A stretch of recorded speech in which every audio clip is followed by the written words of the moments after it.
And we are live. We are live here, And we December are 28th. live. How are you, We're Bruce? live. We're live. We're coming to you from all over the place. We can't even tell you. Hidden down in bunkers. World's gone nuts, guys. Nah, actually, one day soon, we may be broadcasting from bunkers. But some funny stuff happened this morning. I hope we're on my normal LinkedIn. LinkedIn was like, we have to verify who you are. Oh, yeah. Then I had to select all the things to prove that I'm human, which is really funny. Did you see the meme that Elon Musk put out yesterday, day before? I'm How not do you, sure. I know I'm human because I can select the right boxes or whatever. That's how I felt. And it was so funny because I almost shared that meme like a day before, and Elon Yeah, beat me to it. that's funny. Ah, you guys are live. Fly Mackie says, "Hey, love the energy. Fly, we love you too, man." And we are doing great things. Boom. Okay, put that out there, guys. Good morning. I know it's 5 a.m. in Texas. We have our normal crew that joins in Texas. I know you guys are building. We're really excited to meet everybody as well. You can reach out to us on X, on Twitter, at Networks Manager. David is at Sir David Porter. And of course, Matt Dixon, who will join us in a couple minutes. MD Trade there on X as well. So a lot of stuff going on, David. I don't know if you noticed yesterday, but there was a huge move on the market near the end of the trading day. It was really across everything. It was across gold. It was across precious metals. It was across stocks. It was across crypto. It was very noticeable. You couldn't not notice it. Yeah, Someone or some group knows something. right. Yes. And they front ran the heck out of the market. That's It's great. pretty interesting. Yeah, of course. It's always great. You know what I mean? Especially when you're long. You always love to see that stuff. Front run on the market is good. Um, we have been saying there's a lot going on. There is a lot going on, and as everybody knows, we have the macroeconomic and political, things that are pushing on us are major. We're in theaters of war, and actually, no one's talking about Africa in these places as well. But they're kicking out they kicked out Niger or whatever. Nigeria kicked out France the other day. Russia is actually putting some pretty big moves in the area there in Africa Yes. as well. So pretty interesting stuff. I think that we talked about this pump, the Christmas Day pump that we thought would lead through the rest of the year, more than likely, and maybe up to the 10th when we make it the news of the ETF. This is mainly for crypto, but this all could continue. There was a time when people were like, "Well, I'm going to wait for the cost to come down. I'm going to wait for the cost to come down." I don't think the cost is going to come down very much. Okay, I think that basically we're in the point in the collapse of the empire when we're just sharing memes. And no, I'm kidding. We're in the point where the only way out is by printing more money. Like, at this point, we're not going to have a quantitative easing or whatever. No, that's where we print more. We're not going to have a reverse. I don't think that's going to happen. Now, to put that into perspective, one way that they do remove currency out of the market, and a lot of people don't know this, but one way that they do that is through the commodities.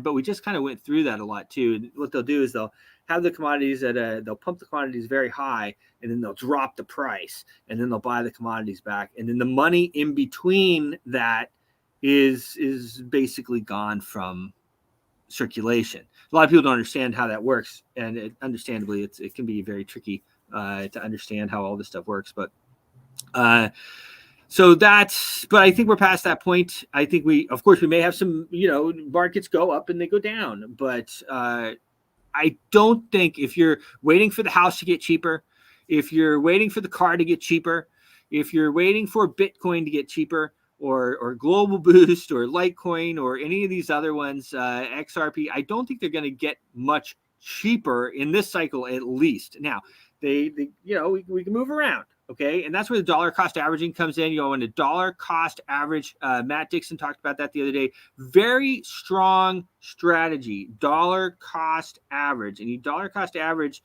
your buys, and then that way you average. And so if you buy, like, okay, you're just buying whatever it is, maybe it's $100 a week, or maybe it's $1,000 a week, or maybe it's $10,000 a week, or whatever you want to do, or maybe it's one Ethereum a month, or maybe it's every few days you buy, and you dollar cost average that buy. And I'll tell you who's done that very successfully as well. I know Matt as well, and I know I keep talking about it. We'll have to bring him on here real shortly, which we always do.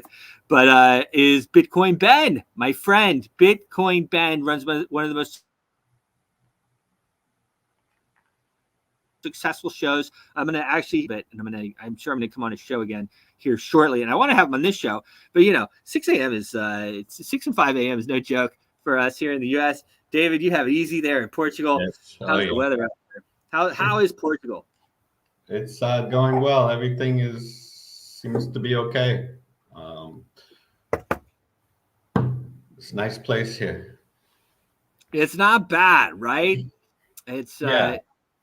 It's a nice place, that's for sure. So I'm going to cruise over here, look at something here real quick. Our Dow futures. Let's look at our futures. Our futures are up slightly. Futures Dow. Boom, boom. Pre-market trading. Okay, let's see here. It's not what I wanted. This is what I wanted here. So the Dow futures, I talked about this yesterday. This is a way that I predicted for my own trading the markets a lot. So yesterday, if you noticed, we had, and I don't know if you were on, but when I talked about it, I said the Dow futures were flat. And I said, that's, guys, that's a lot of times that means up, because it's like a manipulative thing. And all markets are manipulated. So it's a very normal thing. The little guys get in trouble for manipulating it. The big guys don't, but all markets are manipulated. And that's the way it works. And, so today we're down 66 points, not much. And again, we have this run up. So I would say, because it started further down and now it's been coming up, it would be interesting if by the end of the show we are back on par, or by the time that they close these, we're back on par.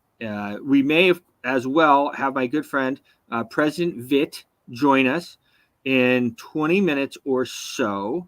He is the president of Liberland. David, we talked about Liberland.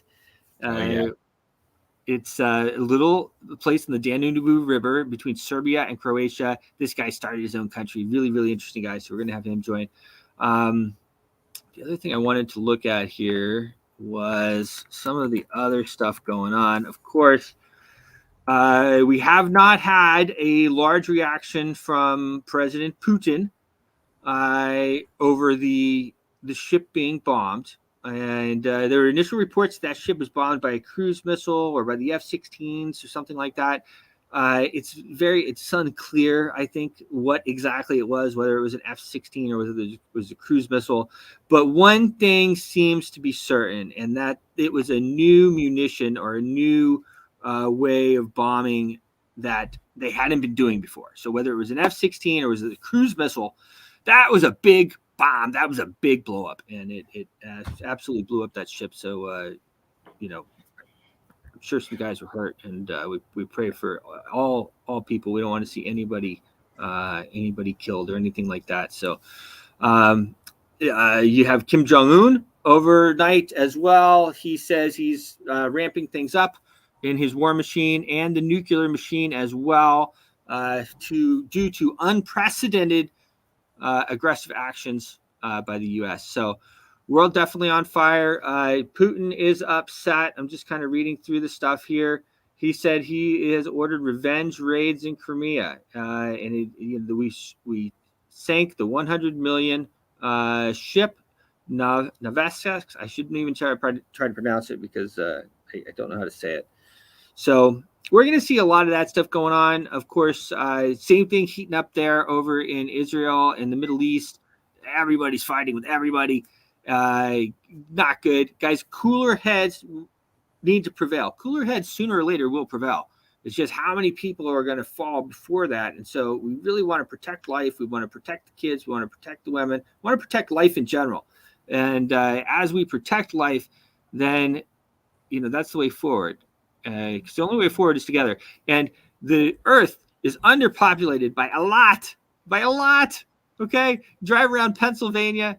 You drive around North Carolina. You drive around Virginia. You drive around these places. There's vast open spaces. How about like Romania and these places? You drive around Romania. It's like big emptiness. Germany too, guys. You go through the backwoods of Germany and everything else. I mean, it's like, there's a lot of space, and we need more people. And perhaps the new people that are going to be born are the ones that are going to save us all. And let's face it, we need saving.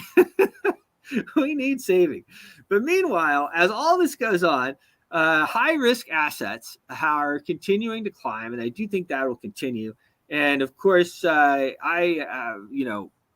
am me, and I have my way of doing things. And of course, so is David. And then of course we have Matt Dixon as well, who brings his experience. Let's go on and bring him in. Let's get his take on what we have going on here.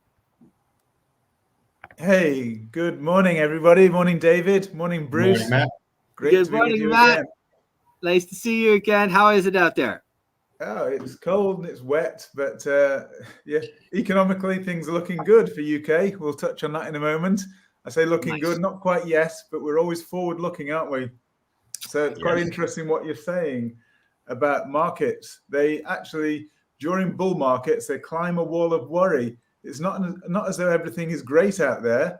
There's a lot of warning signs out there, but actually, as I say, the markets climb a wall of worry during bull markets. And that's what's happening right now. Oh, But there's, you got me okay? Yeah, it's you lost it somehow, but you're back. It was only a brief second. Yeah, Markets climb a wall of worry, and exactly. So they are climbing that wall of worry at the moment, and we'll touch through a couple of the warning signs that are out there. But during the Christmas period, we expect there to be this Christmas New Year rally, and that's exactly what we're experiencing. And we'll look at your favorite Litecoin as our last chart of the day. It's powering ahead, climbing that wall of worry. We're actually still in that upward trend, and as we all know, trend is your friend. So whilst it's still trending upwards, we'll stick with it. But let me see if we can navigate this screen share today. Let's just see. So it was highly expected that we'd have this, this nice Christmas rally, and we're experiencing it very well. So yes, I think we've actually navigated our wall of worry. Let's just see if you can see my chart. Can you? Almost. I see it down below.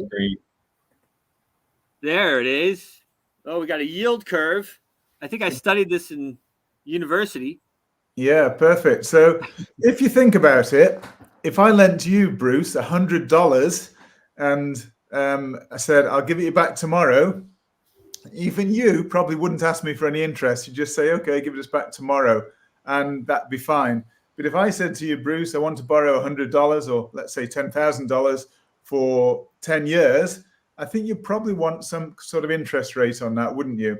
And the longer I'm borrowing it for, the higher the rate you would charge, because you could be using that money for something else that's useful for you. And that's what normally happens with the yield curve. Basically, with longer maturities, there's normally a higher rate of interest. That's the way it normally works. And so you'd normally see this curve go from bottom left to top right. But as we can see, it's slightly different this time around, we're seeing it go from top left down to bottom right. So what we're seeing is that longer maturity bonds effectively are attracting a lower rate of interest. So what that means is that they're expecting interest rates to be much lower in the future. It's meaning they're expecting an economic slowdown in the future moving forward. So it's telling you there's a lack of confidence, that they're expecting economic slowdown. So it's actually one of the best predictors of recession to come.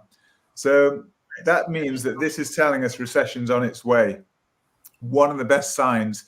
In more than 95% of cases, it is predictive and actually does predict a recession. And we could look at lots of other charts just showing how it's worked through previous recessions. And we're going to do a whistle-stop tour today. I'll run through some charts very, very quickly. But this is looking at money supply. And you talked about money in the economy, and you talked about quantitative easing. And the opposite of that is quantitative tightening. And what's happening at the moment is quantitative tightening. We've had quantitative easing following the 2008 financial crisis, where they started pumping money, creating money out of nothing, and pumping up that money supply. The same happened during COVID. But at the moment, they're doing what's called quantitative tightening, where they're reducing the money supply. That means there is less money flowing around in the economy. There's less money for people to spend. And it just means that the economy will be slowing down. So that is another sign of recession around the corner. But do remember, that doesn't mean to sell everything right now, because markets climb the wall of worry, as we've already said. This is quite an interesting one, looking at the GDP against the GDP forecast and inflation growth forecast. So we can see, for example, in the US, we've got the GDP for the next year, looking at 2023 and 2024. We can see in the US that the GDP is actually expected to slow quite substantially there. And yet we can see these lines above where we've actually got inflation for 2024 picking up. And so whilst they're talking about potentially reducing interest rates, they've got possibly one of the worst things that could happen, and that's stagflation, where you basically get stagnant growth or declining growth here. So stagnant growth and increasing inflation. So you haven't got the luxury of being able to increase rates to stimulate growth because inflation's too high. So that's when you get this thing called stagflation, which is the worst of all cases, the worst of all sort of scenarios. House pricing index, we saw that's what caused the 2008, 2009 financial crisis. And we can see that the house pricing index from 2017 to today is going down and down and down. So again, there's a lack of confidence there. People aren't able to move because interest rates have gone higher, particularly in the US, where you have these fixed rate mortgages. They cannot afford to move house, because if they do, they'll move out of their current attractive fixed rate. They might have got in when interest rates were near zero, where interest rates are now effectively sky high in comparison. And so they can't afford to move. And that's why the house prices are stagnating. And it's even worse in the commercial market. So we look at the ISM Purchasing Managers Index. Again, you can see it's on the decline, which is, again, not a good sign. Number of job openings. Yes, we've had some reasonably good figures, but actually the job openings are declining. And we can see this, since the last, over the last year or so, we've seen a consistent decline in job openings, which is not a great sign. Now, this is quite a good one, the Economic Policy Uncertainty Index, which shows that there's a great deal of uncertainty. And the last time we saw these sort of levels of uncertainty was during the COVID crisis, and we're climbing towards those levels of uncertainty. So this, again, points to a potential, when there's uncertainty, it means you lack confidence. You're not really wanting to spend your money because you think, what's going to happen tomorrow? I'm a little bit concerned. So you hang on to your money, don't spend it. So again, the economy potentially slows down there. And this consumer confidence actually just reflects that. We're seeing a lower level of consumer confidence than we saw during the COVID pandemic. So there are these early warning signs where we're climbing this wall of worry for now. But there do come times when something actually happens in the world to cause the markets to fall. So you climb that wall of worry, but then something happens. There's a trigger that happens. And here's a recession probability index. Now, this is really good because it's actually created by the Fed. It's not something any independent economists have created. This is created by the Fed. And I'm sure you all recognize that big country on the top left there. That is the powerhouse of the world. That actually we talk about when the US sneezes, the world catches a cold. Well, the US the US is that country which actually has what they say here is a 75% chance of recession moving forward. And this is something put together, as I say, by the Fed. So the only other one we see here is the UK. Now, the UK is actually already technically just about in recession already. So we are actually leading the way, but UK is probably looking brighter. And the reason for that is I think that we took a hit when we first moved out of Europe. But I do think that we've opened up a lot of opportunity with trade with the rest of the world. So I think the UK might actually be one of the brighter spots next year. But at the moment, from the a recession probability, UK is high and Europe is pretty high, but America leads the way. We'll just look at a couple of points. So what this all leads me to think is the reason that what happens is we've talked about the US here, which is the sort of reserve currency of the world, as we mentioned yesterday. And the US is, if we look at that, it's on recession warning mode, really. It was in red, high chance of recession. And this is why we're seeing the US dollar beginning to slow down, because interest rates are now not expected to rise further, at least until the middle of next year. That's probably when they'll start to fall. So the outlook for the US dollar is that rates are falling. And so why would people invest in the US dollar when they can get probably better rates of return elsewhere? And that's why we're seeing a decline in the value of the US dollar against a basket of other currencies. And it's been in a rising channel.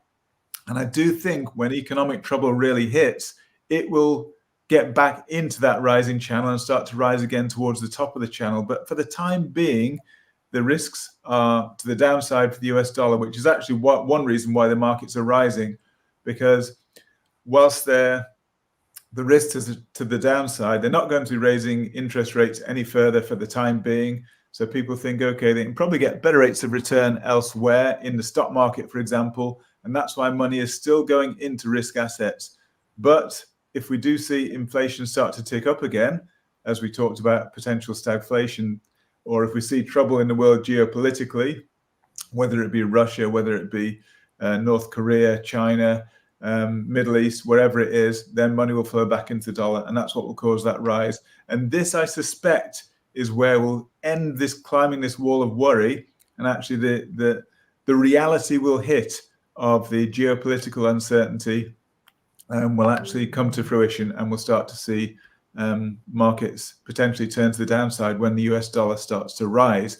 And then finally, we'll touch on Bruce's, what appears to be his favorite. I don't know, I haven't spoken to him about it, but he seems to love Litecoin, and just look what it's been doing. He's been doing really well lately. So we're within this upward channel, ascending channel, which is great because, as we say, trend is your friend. And what a massive appreciation we've had from down here just in the past couple of days, in the past week probably. We've seen more than 10% rise, haven't we? More than a 10% rise, yeah, in Litecoin. Now, if you can get 10% in 1 week, you're doing pretty well. And clearly Bruce was on this trade, and it's looking really promising because trend is higher. We're within an upward trend, and overhead resistance is much, much higher. So potential for more upside. It's not one I'd be jumping into right now personally, because we're mid-trend, we're mid-channel, I should say. So you can see the top channel here, the bottom channel here, and we're pretty well mid-channel. So from a risk-reward perspective, there's effectively as much downside risk to this trade as there is upside reward to the trade. So it's pretty much 50-50 even trade for up or down. So it's not a point where I'd enter. I would look to enter this trade back down here, perhaps where Bruce did, and I'd look to perhaps exit the trade at the top resistance, this top resistance line here. So as I say, maybe not time to jump in, but if you're already in, it's probably a good strategy would be to hold on to this trade, maybe just lift your stop loss above to put you into guaranteed profit. So that's, as I say, that whistle stop tour for today. And just going back here, here's my Twitter handle, as you know. Please follow me on Twitter because I drop in a few charts every day, which are sometimes really interesting and are proven really profitable. So that's it for today, Bruce. Happy to discuss any, and thanks for listening. Awesome. Well, there's a lot there, Matt. There's a lot there. Yeah. So first of all, I love these channels that you share there. You put the things in the channels there. You put the different assets there in the channels, and it makes it a lot easier to stomach these trades. And one of the things I always say, they say hold on for dear life, right? Hodl, hold on for dear life. The reason they say that is because especially these crypto markets, but markets in general, they can really do a number on your heart. You know what I mean? You're like, oh my gosh, you're really having a hard time.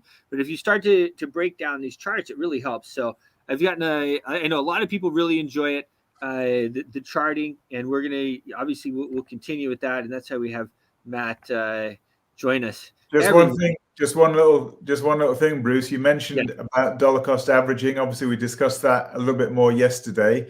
But if you look at the various different assets and asset classes, just say, for example, over the past 10 years, dollar cost averaging into crypto assets, particularly the big ones like Bitcoin, Ethereum, if you've just done some dollar cost averaging, buying maybe every 6 months or monthly, just a little bit after your monthly paycheck, every single month into these assets, you'd have had a much, in terms of X multiple returns by investing into cryptocurrency than any other asset class. It doesn't mean you should put everything into one asset, because we believe also in diversification. That is the key to success long term. But if you have spare cash, a proportion of it, it would probably be appropriate to put a small proportion into a dollar cost average savings plan type thing into, and you're keeping it under your own control. As you say, it's under your control. Completely under your control. It can't be seized, it can't be frozen, etc., etc. It's decentralized. It can't be affected really by central authorities, which is why it's become so popular. So for those people who've saved dollar cost average, they're many times better off than any other asset class. I mean, even Bruce with his Litecoin, in the last week, he's done 10%. No wonder he's smiling. And then by 10x, it's even more. Absolutely, yeah. I'm not saying I'm doing that. I'm just saying possible. It's possible. Yes. So, it's really, Litecoin is one of those coins too. I always talk about the old blockchains that can't be seized. They can't be frozen. They can't be stopped. They can't be taken by court order. These decentralized cryptocurrencies are really what the monetary revolution is all about. If you have a centralized company, and you and I obviously, but the vast majority of people, I know the people listening to us in Texas, the people listening to us around the world, they may not understand that. But when people say beware of these digital currencies, that's what they're talking about. They're talking about the centralized digital currencies. They're talking about CBDCs, the centralized banking digital currencies. These currencies that are basically just the bank. And then the other part about those is it doesn't mean they're all bad. Okay, it just means that they can be stopped, they can be frozen, they can be seized, and they can be taken by court order. And so they're different. But your money is like that anyway. So it's not something to really be scared of. Most of your money is digital. You get your money from work and it's auto drafted into your account. Or even if you get a check, what do? You go put the check in the bank, right? I mean, they don't pay you cash. Maybe you go cash it in, but if you're making a lot of money, you don't. It goes into your bank. So your money's already digital. And so that's that. But if you take Litecoin, you take Global Boost, you take Bitcoin, you take these decentralized currencies that don't have a central form of control. Again, I walked away from Global Boost totally 2 or 3 times, completely walked away. I came back. People were still mining it and they were still trading it for Bitcoin. I mean, much to my surprise, at least one of the times, I couldn't believe it really. But these things are alive. They are alive. And, things come, we have this is something new that the world has never seen before. And so anyway, Litecoin is one of those, and I am a big fan. I think it's great. I think that the $300 all-time high should have been a lot higher. I think it'll go a lot higher than that. I think, Charlie Lee is, he's a friend. We're not great friends, but we're friends. And he's a great guy. And the SEC scared the heck out of all of us way back in the day. And they told us, you guys can't own a lot. If you own a lot of that crypto, then you're a security. You're not decentralized cryptocurrency if you own a lot of it. And so a lot of people got mad at him, and he unloaded on it. But guys, he really had no choice. I didn't blame him. I understood what was going on. I actually saw him in Vegas shortly afterwards. Of course, he was feeling pretty rich at the moment, which sure he still probably is. But I think that the all-time high for Litecoin, it's going to blow past that. I think it's worth a lot more than that. Litecoin is basically accepted everywhere Bitcoin is accepted. Almost everywhere that accepts Bitcoin also accepts Litecoin. Yeah, I mean, there's no doubt these things have a real use case. I mean, people say, what's the value behind them? Well, they're actually useful. Unlike a lot of other, assets, they have real uses. So when we used to do international business, a lot more international business, making payments around the world, doing that payment through the fiat system with the banks is very expensive. They charge commissions, they charge transfer fees, and then it still takes sometimes a day or a couple of days to get the money across, to wherever it might be, Australia, it might be America even.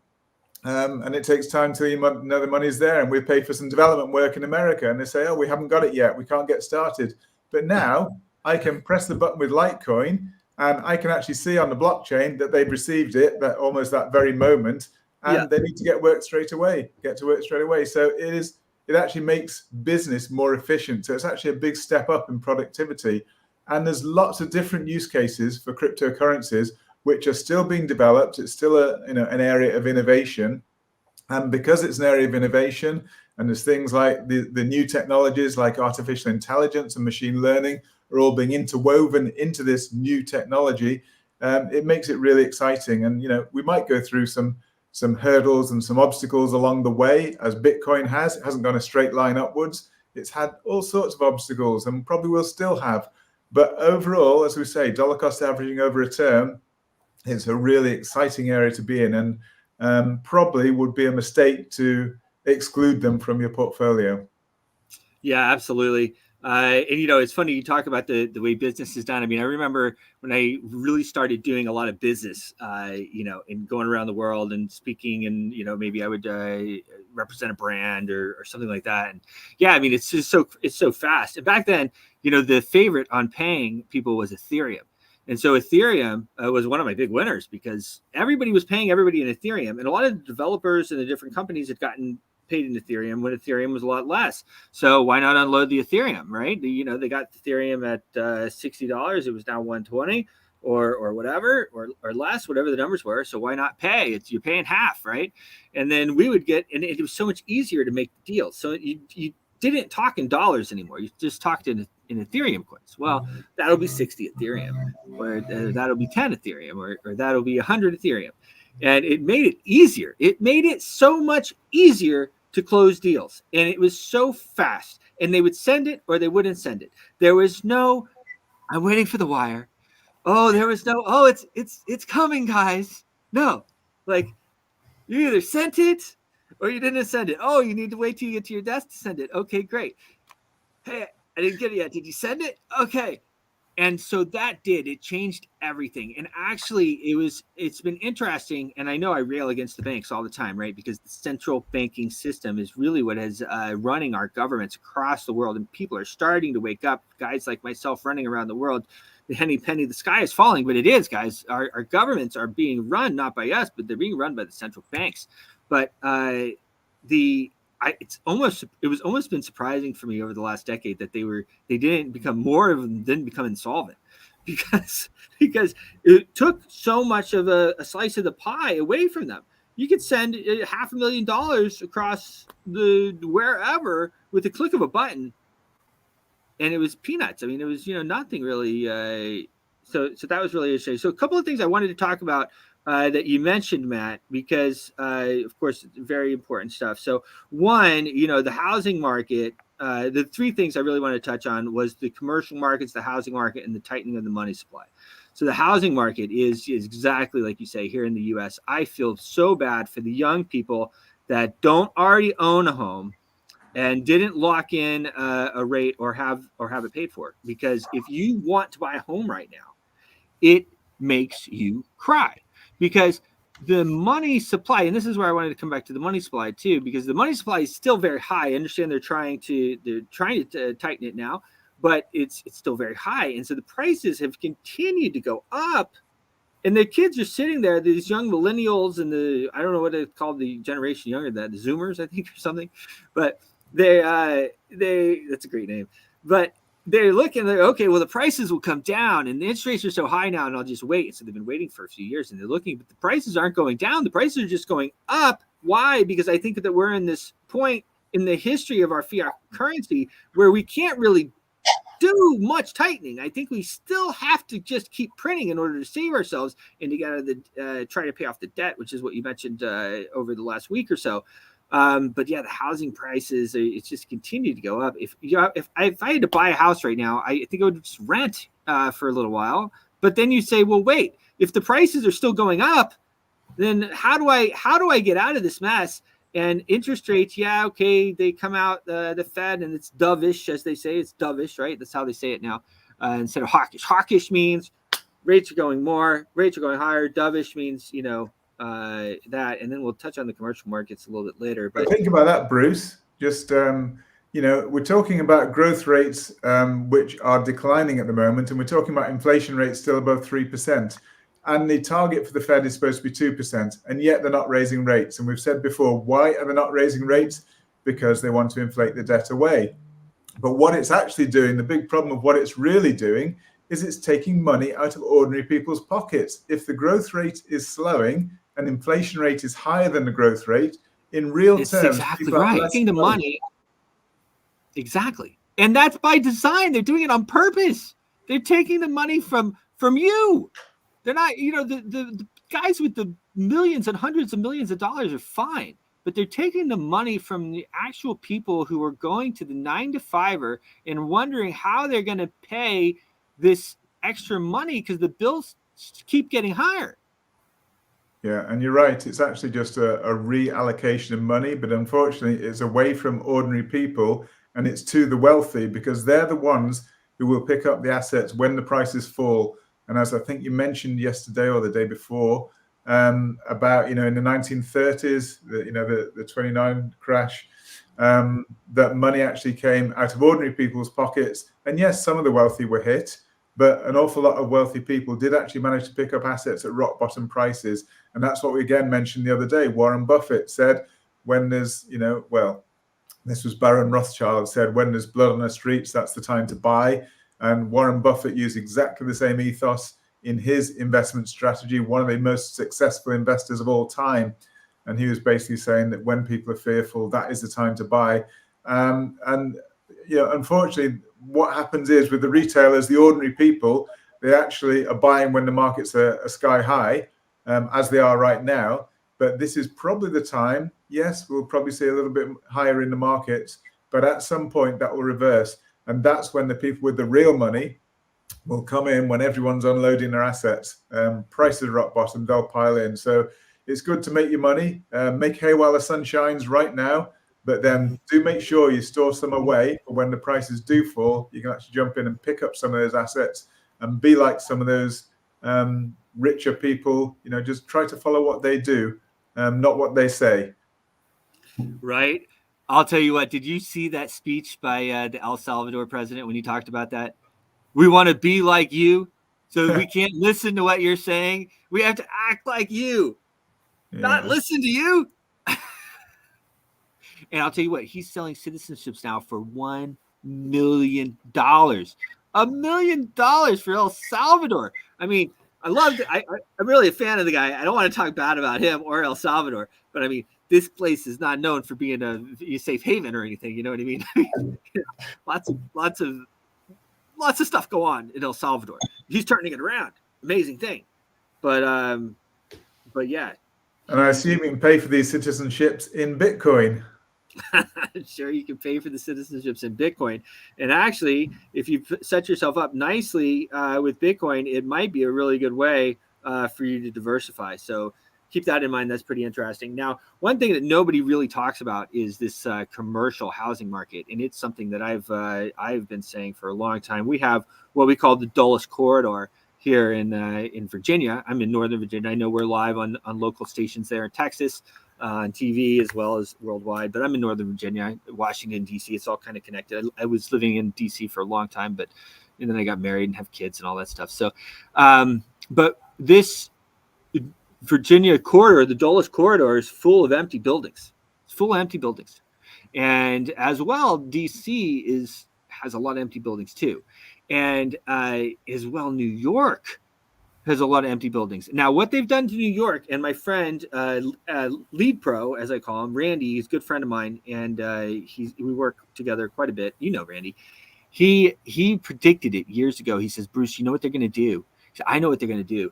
They're gonna put the refugees in those buildings. You watch. And he said it like 2 years ago, and wouldn't you know it? That's what they're doing. They're putting all those refugees in those empty commercial buildings, but that's probably not very sustainable. I mean, hopefully, we're going to be able to have an economy where we can have more people be productive and productive members of society. That's one thing. A lot of people will get upset about. We'll call it a migrant crisis, but in general, all people want the same things. They want a family, they want prosperity, and they want money and safety for their future generations. And so those three things, and I say this around the world, all over the place, if we concentrate on those three things that pretty much all human beings want, then we have a lot in common. And, those are the situations we're in. So it's up to really all of us to figure out a way that we can make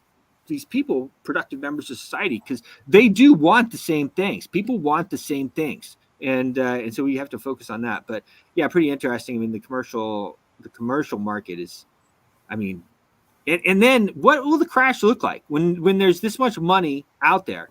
What will the crash look like? What was the money supply during the last housing crash? What did we do? Do you have some insights on that?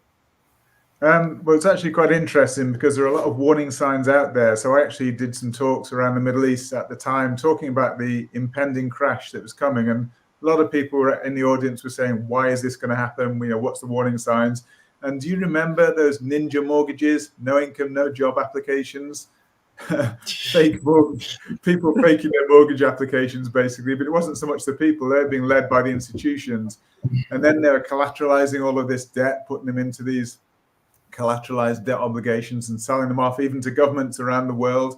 And the reason they could do it is because the misrating, they're being rated as AAA rated securities when they're actually very, very high risk, debt obligations. So it's effectively, there was a lot of corruption going on there. And this was the problem of centralization. When things are centralized, centralization is actually the reason for all trouble and problems throughout history. It's the reason for wars when there's centralized control. And there's just a few people have their own interests at heart. And what you talked about what people want in general, just want their families and a safe home, et cetera, et cetera. But unfortunately, there's a few people, centralized organizations that want it all for themselves and not prepared. So I'm not in for communism at all. I do believe in capitalism, that people need to have a reason to strive for something better. But actually, if we had some more decentralized systems, maybe the world would be a better place. And then, just think about it. That's what cryptocurrency is all about, isn't it? Right. Decentralized control. So we can get, decentralized governance. We can get, nobody can control that money supply. You've got a finite money supply, et cetera, et cetera. So there's a lot of good things there. And there's a lot of detractors. But who are the detractors? You're talking about SEC. We're talking about centralized organizations that have an axe to grind. They have a bias. And so that's why there's this big movement from the populace behind decentralization, crypto, and just taking a little bit more control back about what's happening with your money, how to spend your money, the control of that money supply. So, there's a big discussion to be had about centralization. And this commercial thing, commercial property, it's a big worry because, even the town where I live, town, city, whatever it is in the UK, I see it going downhill and downhill, shrinking. there's much less footfall on the streets because everybody's buying on the internet. Nobody goes to the shops anymore, so there's no reason to rent out these shops. Everyone just goes online to sell their goods. So it's a big change in the economy. So we need to recognize what those changes are. Maybe we can't change them, but as long as we recognize them, then we can try to take them in our stride and make some changes to make it a fair place for everybody to do business. Well, we're going to do our best, and we're going to come to you every morning at 5 a.m. in Texas, 6 a.m. East Coast, 11 a.m. in London, 3 p.m. in Dubai, 6 a.m. in Bangkok, every morning, Monday through Friday, and talk about it. Matt, it is always a pleasure. Thank you. Reporting this morning. Loved it. Yeah. Fantastic. Enjoy it. Thanks a lot. Look forward to tomorrow. Take care, guys. Cheers. Thank you, Matt. Thanks, everybody. So I feel like this is a really good point. I know, right? I'm going to play an interview that was done by Brock Pierce's lead girl. We had a big event at the Versace Mansion, and Brock Pierce, a friend of mine, one of the first Bitcoin billionaires, he was a child actor. He came and he had not his whole film crew, but he had his film person here. And Hamden Azar gave an impassioned speech, and he talked about a lot of the stuff that we're talking about right now. It's about 7 minutes, and I'm going to play that now because it's so important. And he talks about a lot of the stuff that we're talking about here. And let me see here, and we are.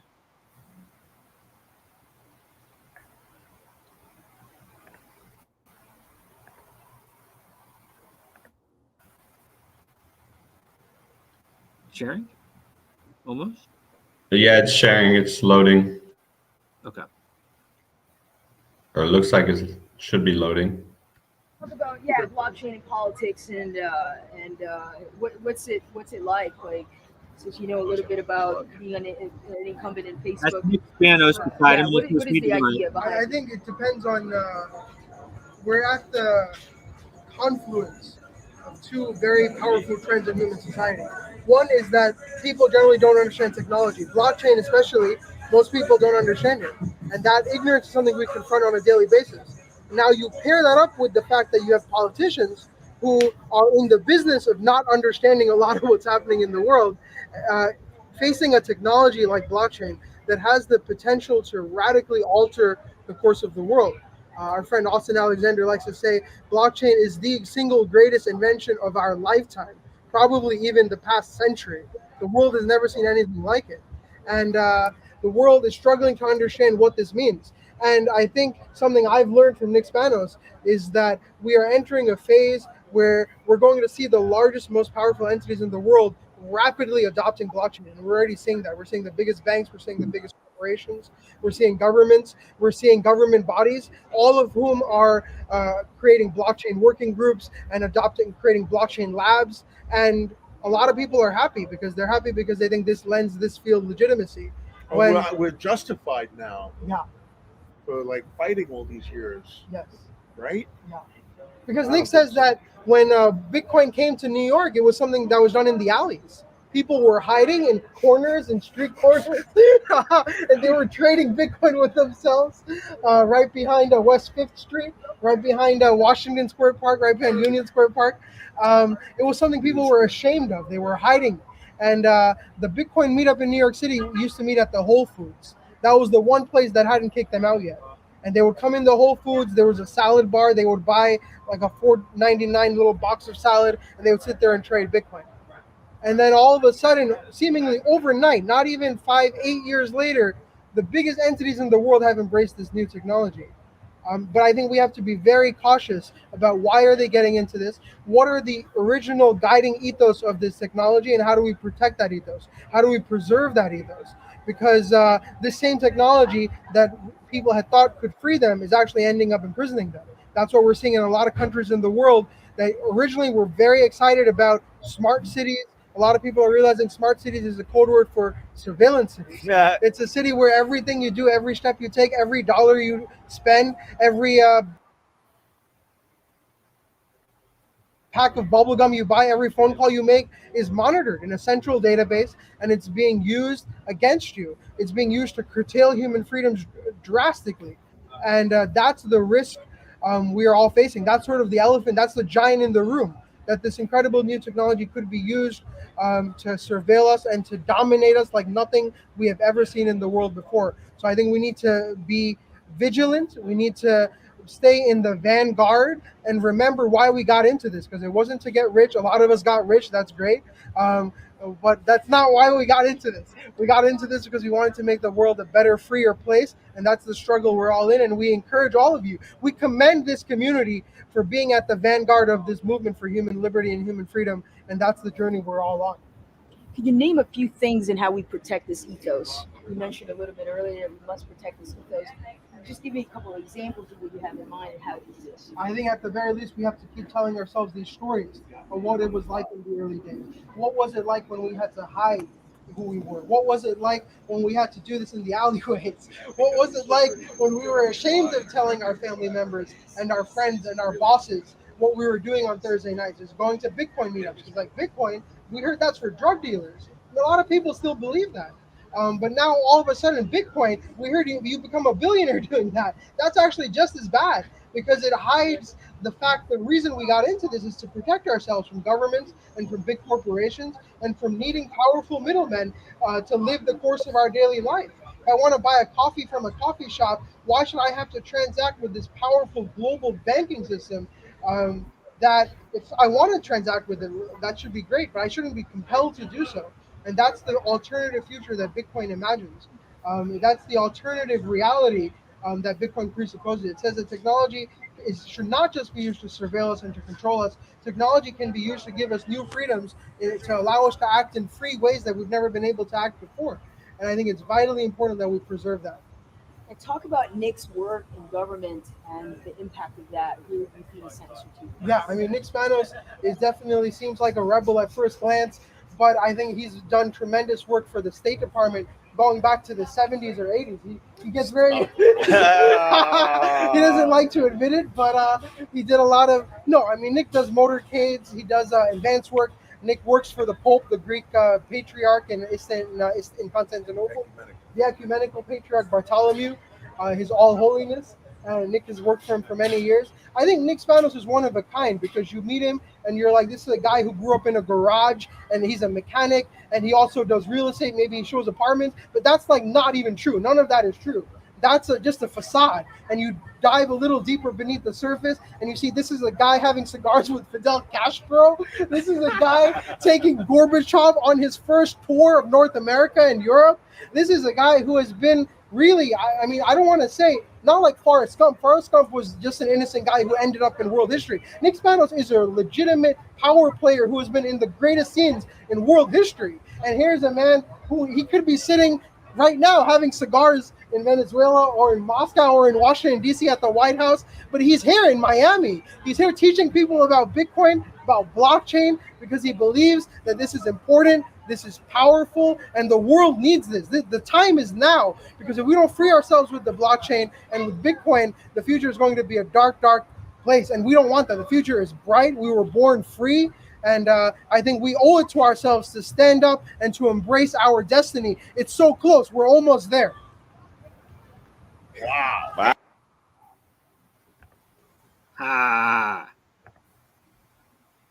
I'm done. Yeah, man, that was fantastic.